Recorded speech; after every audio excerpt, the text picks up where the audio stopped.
Welcome back, students, and let us continue with the chapter on the luncheon.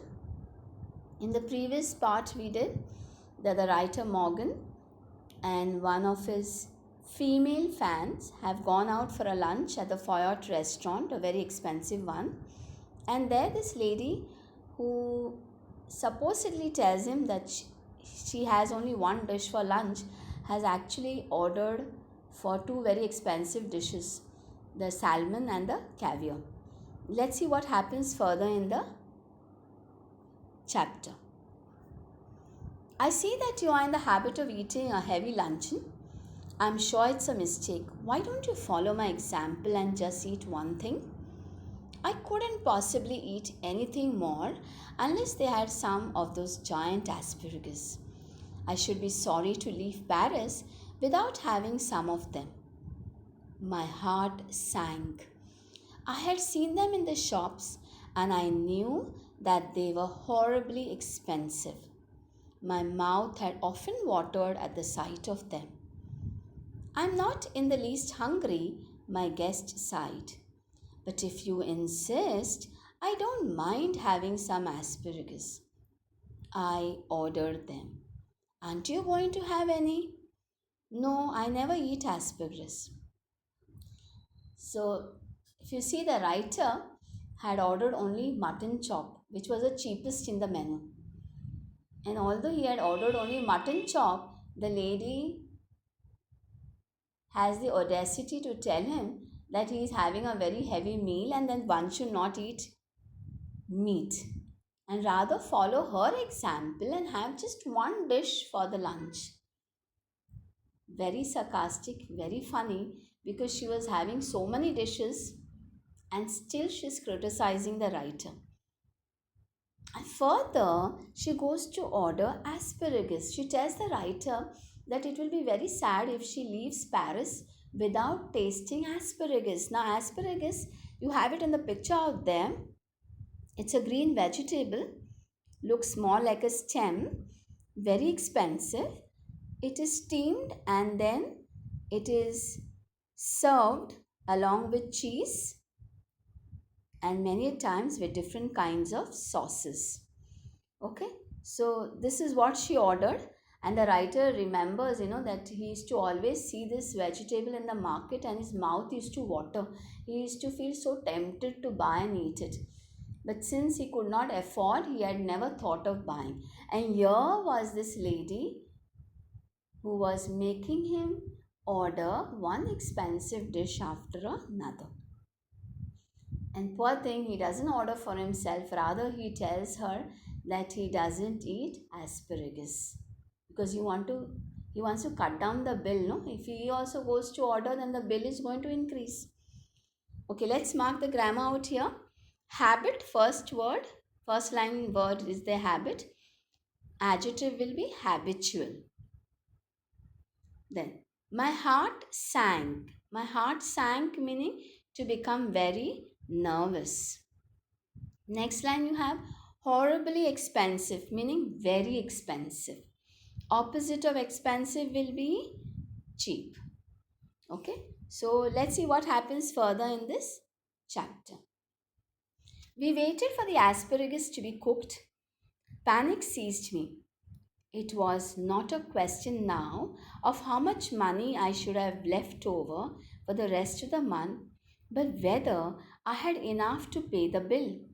It would be mortifying to find myself 10 francs short and be obliged to borrow from my guest.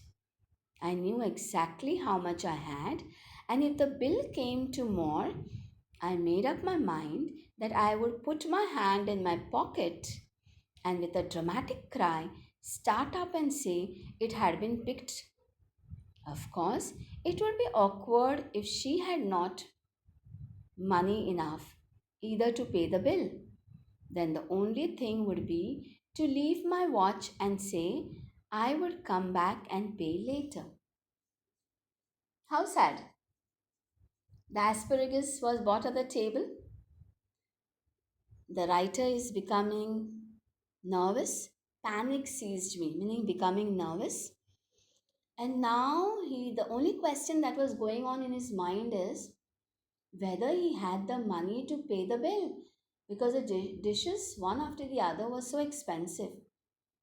And he wondered, imagine if he fell short of money, if he fell short of 10 francs. Now, what would he do? He started thinking. First option was he would pretend by putting his hand in the pocket that his and then shout aloud that his wallet had been stolen. So, in that way, who would pay the bill? The lady would have to pay the bill. But the situation would be worst if imagine the lady herself did not have that much money. Then it would be more of an awkward situation, an embarrassing situation. Then what was the only thing left was he thought he would give his watch to the owner. Probably his watch must have been a little expensive. So he thought he would give the watch to the owner and tell him to keep the watch till he comes back and pays the rest of the money. Now these are the options he keeps in his mind to pay the bill. The asparagus appeared. I watched her thrust them down her throat in large mouthfuls. At last she finished. Coffee? I said.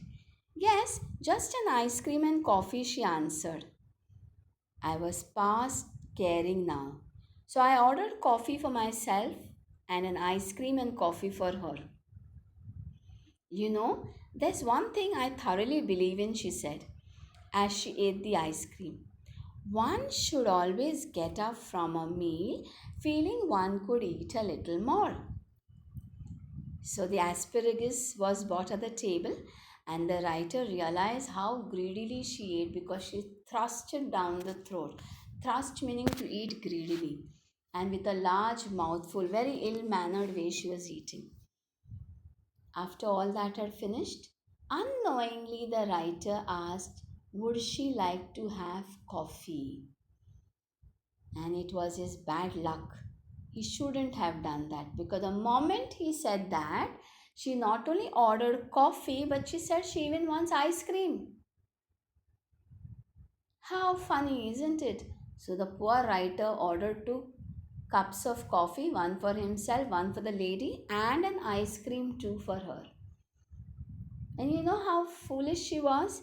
At the end, she says that when one goes to a restaurant, one should not get up from the table until one feels that there is still some space left in the stomach for eating more. What a greedy woman, isn't it? Such a lot she had eaten. Still, she's trying to tell the writer that she still doesn't mind having more. Okay, let's mark the grammar out here now. You have over there, we waited for the asparagus. Rewrite in the interrogative form. Didn't we wait for the asparagus? And a question mark. Then you have past caring. Past caring meaning not bothered. After that, you have in the next paragraph the word believe. The noun form will be belief. Okay?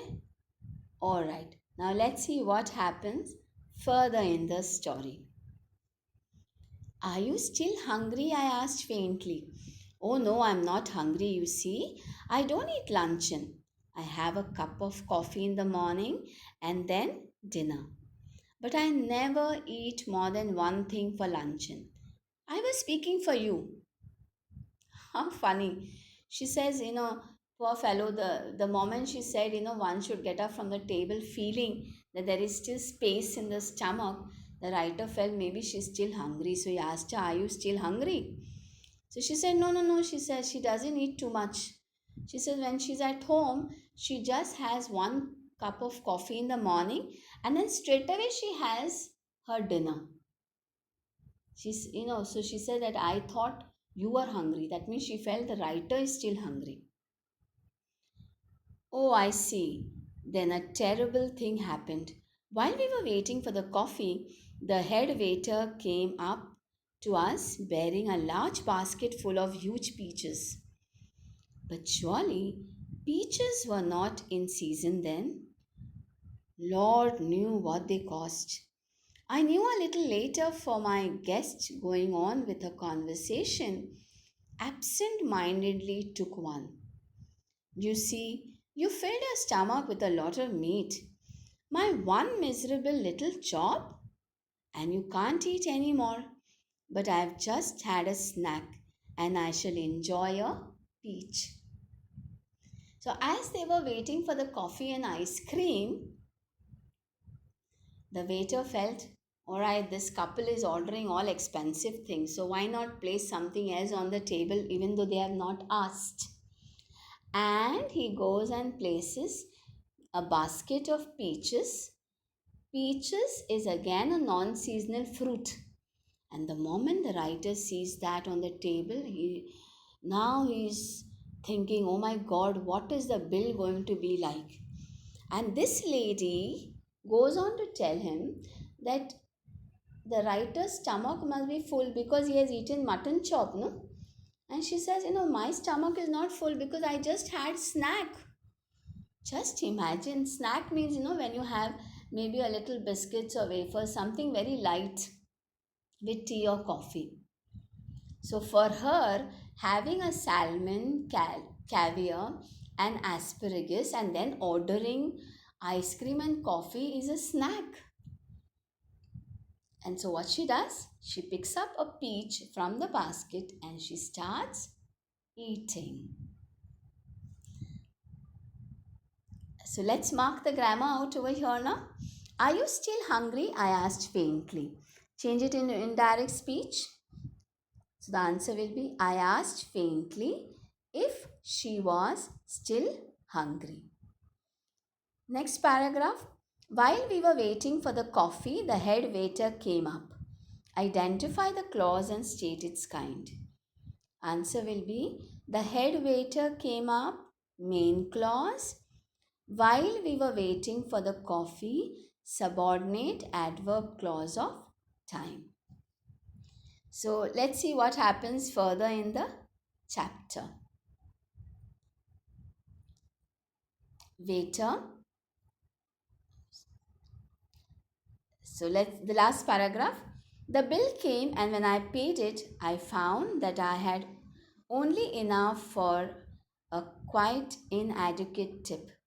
Her eyes rested for an instant on the 3 francs I left for the waiter, and I knew that she thought me mean. But when I walked out of the restaurant, I had the whole month before me and not a penny in my pocket. So the bill arrived, and as soon as he saw the bill, he was left only with 3 francs to be kept as a tip for the waiter. That means, remember, he was carrying 80 francs, and all the 80 has been spent because the 3 francs he gave away as a tip. And even that, when he was placing, she gave him a look as though to tell him that you are such a selfish man, you're giving him only 3 francs. And as he walked out of the restaurant, he realized he was not left with anything for the rest of the month. How is he going to take care of himself and buy food for himself? Follow my example, she said as we shook hands, and never eat more than one thing for luncheon. I'll do better than that, I retorted. I'll eat nothing for dinner tonight. Humorous, she cried gaily, jumping into a cab. You're quite a humorist. Okay, so as she was about to leave, she shook hands and once again she said, don't eat too much for lunch next time. So who had eaten too much? The lady. And she was putting the full blame on the writer. She said, don't eat too much. So the writer said, no, don't worry. Retorted, meaning in a very witty way or in an angry tone, he said, don't worry. I'm not going to have dinner at all tonight.